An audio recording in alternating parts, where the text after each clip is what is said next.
यानंतर बघूयात मोठ्या बातम्या। रत्नागिरी सिंधुदुर्ग लोकसभा निवडणुकीमध्ये उमेदवारीवरून वादाची चिन्ह, भाजपकडून उमेदवाराची चर्चा सुरू असतानाच किरण सामंत समर्थकांची बॅनरबाजी। मुख्यमंत्र्यांच्या वर्षा निवासस्थानाबाहेर किरण सामंतांचे भावी खासदार म्हणून लागले बॅनर। महानंदच्या 27 एकर जागेवर गुजरातचा डोळा, त्यासाठी हा सौदा, संजय राऊतांचा महानंद आणि राज्य सरकारवर गंभीर आरोप।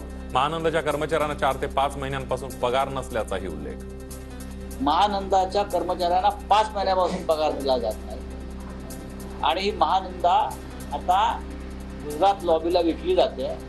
27 एकर जमीन महानंदाची, ही 27 एकर जमिनीवर गुजरात लॉबीचा डोळा आहे।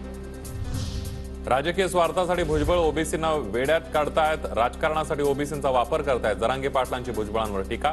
जरांगे पाटलांच्या गोदापट्ट्यातील 23 गावांना भेटे।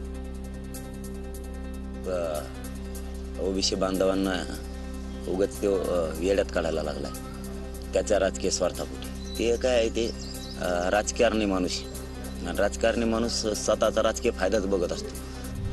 मागच्या वेळी पराभूत झालेल्या लोकसभेच्या 160 जागांवर भाजपचं लक्ष। या जागांवर मोदी, शहा, राजनाथ सिंह, जेपी नड्डांच्या सभा होणार। 25 जानेवारी ते 25 मार्च दरम्यान भाजपचा निवडणूक रॅलींचा मॅरेथॉन कार्यक्रम तयार।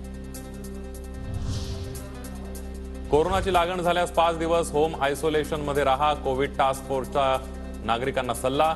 ज्येष्ठांनी मास्क घालावेत, सुरक्षित अंतर ठेवण्याच्याही सूचना।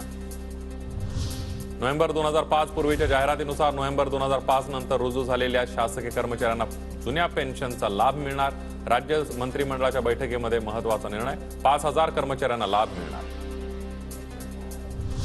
दुधासाठी सरकार 5 रुपयांचं अनुदान देणार। 32 रुपयांचा दर ठरल्यास दूध संघांना, शेतकऱ्यांना 27 रुपये प्रति लिटर दूध दर द्यावा लागणार। दूध उत्पादक शेतकऱ्यांना मोठा दिलासा। शरद पवार आणि सुप्रिया सुळेंनी घेतलं साईंचं दर्शन। शिर्डीमध्ये सुरू आहे शरद पवार गटाचं 2 दिवसीय मंथन शिबिर। दिवसाची सुरुवात साई दर्शनानं।